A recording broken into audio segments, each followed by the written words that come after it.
Hello friends, welcome back to my channel. I hope आप सब लोग अच्छे होंगे। और आज हम स्टडी करने वाले हैं ईएसआर के बारे में, जो कि काफ़ी इंपॉर्टेंट चैप्टर है। इससे पहले हम लोग एनाटॉमी एंड फिजियोलॉजी की पूरी बुक को सॉल्व कर चुके हैं। उसके प्लेलिस्ट चैनल पर बनी हुई है, जाके वॉच कर सकता है।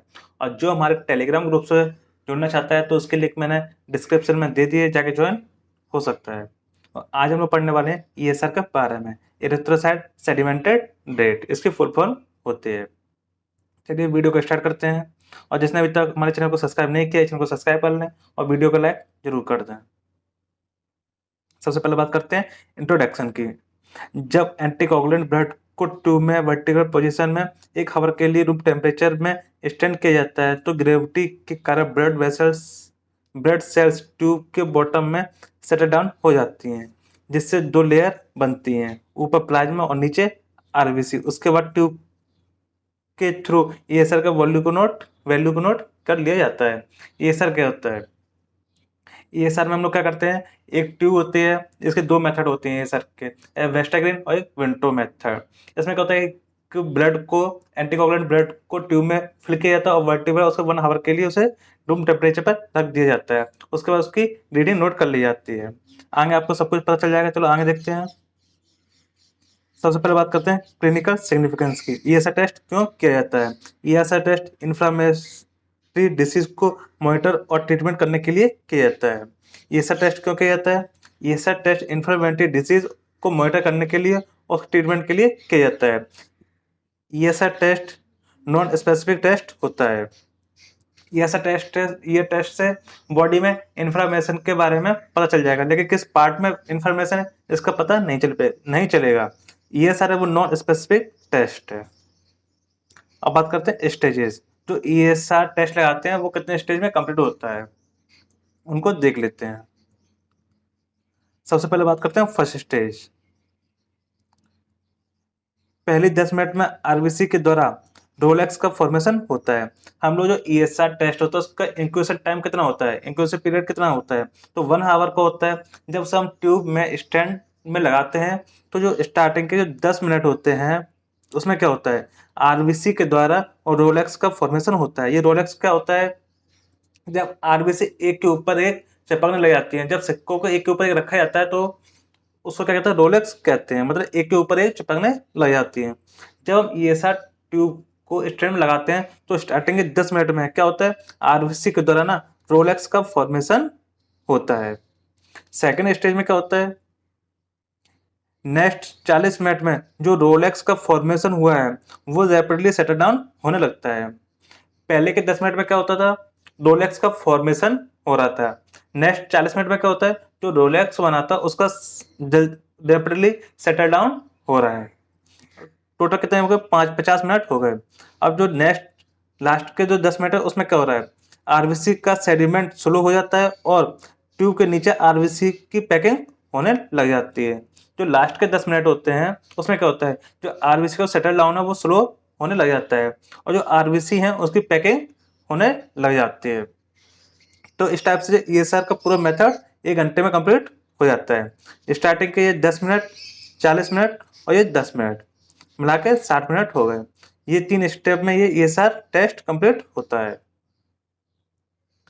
अब बात करते हैं फैक्टर अफेक्टिंग ईएसआर। ईएसआर को कौन से फैक्टर अफेक्टिंग करते हैं? प्लाज्मा प्रोटीन है। अगर ब्लड में प्लाज्मा अधिक मात्रा में होगा तो ईएसआर की वैल्यू इंक्रीज हो जाएगी। अगर कंसंट्रेशन ऑफ आरबीसी, अगर आरबीसी की कंसंट्रेशन अगर ऊपर नीचे होगी, ज़्यादा हो जाएगी, तो ईएसआर की वैल्यू भी डिक्रीज हो जाएगी। शेप ऑफ आरबीसी, अगर आरबीसी का शेप चेंज हो जाएगा तो ईएसआर भी कम ज़्यादा हो सकता है। वर्टिकली ऑफ द ट्यूब, जब हम ट्यूब को वर्टिकली नहीं रखेंगे तो क्या होगा, ईएसआर वो इंक्रीज हो जाएगा, इसलिए ट्यूब को हमेशा वर्टिकल रखा जाता है। टेम्परेचर, ईएसआर जब हम लगाते हैं तो उसे रूम टेम्परेचर पे रखते हैं। अगर उसका टेम्परेचर मेंटेन नहीं रखेंगे तो ईएसआर कम ज़्यादा हो सकता है। टाइम, टाइम भी ईएसआर का एक मेन अफेक्टिंग फैक्टर होता है। और वाइब्रेशन, वाइब्रेशन के द्वारा भी, अगर जहाँ हम लोगों ने ईएसआर ट्यूब रखी है उसके बगल में अगर सेंट्रीफ्यूज मशीन रखी है और उसे हम ऑन कर लेंगे तो क्या वाइब्रेट होगा, अगर वाइब्रेट होगा तो ईएसआर जल्दी से नीचे गिर जाएगा, मतलब उसकी वैल्यू इंक्रीज हो जाएगी। इसलिए हम लोग ESR लगाते हैं तो उसे एक प्लेन सरफेस पर और काफ़ी सही जगह लगाते हैं। अब बात करते हैं ESR टेस्ट है वो 2 मेथड से किया जाता है। कौन कौन से मेथड से? एक वेस्टरग्रीन मेथड और दूसरा विंट्रो मेथड। सबसे पहले बात करते हैं वेस्टरग्रीन मेथड की। इसकी नॉर्मल वैल्यू क्या होती है? तो इसकी नॉर्मल वैल्यू मेल में होती है 0 से 5 mm आफ्टर 1 आवर। जो ESR होती है उसकी वैल्यू हम लोग mm में मेजर करते हैं। तो मेल में होती है वो 0 से 15 होती है, फीमेल में 0 से 20 mm होती है। अब बात करते हैं स्पेसिमेन की। इसमें हम लोग किसका सैंपल लेते हैं? एंटीकोगुलेंट ब्लेंड का, जिसमें 3.8% ट्राई सोडियम सिट्रेट का रेशियो लेते हैं। इसमें ब्लड और ट्राई सोडियम जो सिट्रेट है उसकी रेशियो कितना लेते हैं? 1:4 का लेते हैं। जब हम वेस्टाग्रीन मेथड लगाते हैं तो उसमें किस किसकी रिक्वायरमेंट होती है? तो उसमें वेस्टाग्रीन ट्यूब स्टैंड की और स्टॉप वॉच की रिक्वायरमेंट रहती है।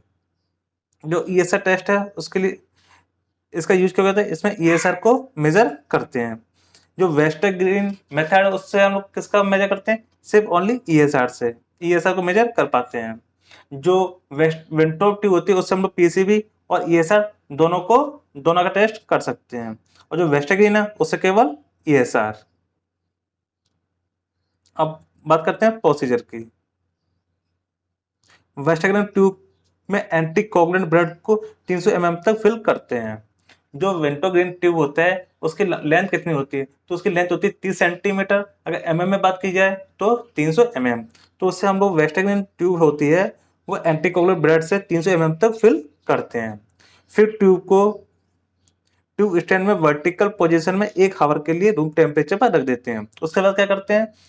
उस ट्यूब को ट्यूब स्टैंड में लगा देते हैं। किस पोजीशन में? वर्टिकल पोजीशन में लगा देते हैं और उसे रूम टेम्परेचर पर छोड़ देते हैं।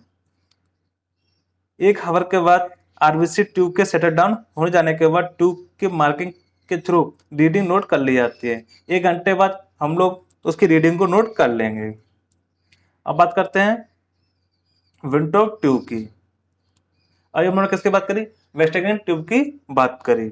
अगर उसके वेस्टरग्रीन ट्यूब में उससे हम लोग क्या मेजर करते हैं? तो उसे ESR टेस्ट लगता है। और जो विंट्रो ट्यूब है इससे हम लोग ESR और PCB दोनों को कर सकते हैं। जो वेस्टरग्रीन ट्यूब थी उसकी लंबाई कितनी थी? तो उसकी लंबाई थी 30 सेंटीमीटर यानी 300 mm। जो विंट्रो ट्यूब है इसकी लेंथ कितनी होती है? तो इसकी लेंथ होती है 11 सेंटीमीटर यानी 110 mm। अगर इसके डायमीटर की बात की है तो उसका डायमीटर रहता है 2.5 mm। और वेस्टरग्रीन का जो ट्यूब होती है उसका भी डायमीटर 2.5 mm होता है। ये 1 वर्ड्स में काफी बार पूछ लिया जाता है इसलिए मैंने आपको बता दिया। अब बात करते हैं नॉर्मल वैल्यू की।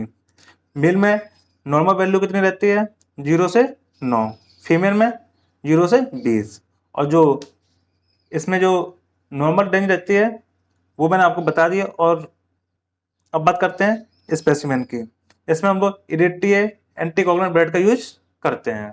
रिक्वायरमेंट किस किसकी रहती है? तो इसमें रिक्वायरमेंट रहती है विंट्रो ट्यूब की, ट्यूब स्टैंड की और स्टॉप वॉच की। इसका यूज जो विंट्रो ट्यूब है इसके द्वारा हम लोग ESR और PCB दोनों टेस्ट लगा सकते हैं। अब बात करते हैं प्रोसीजर की।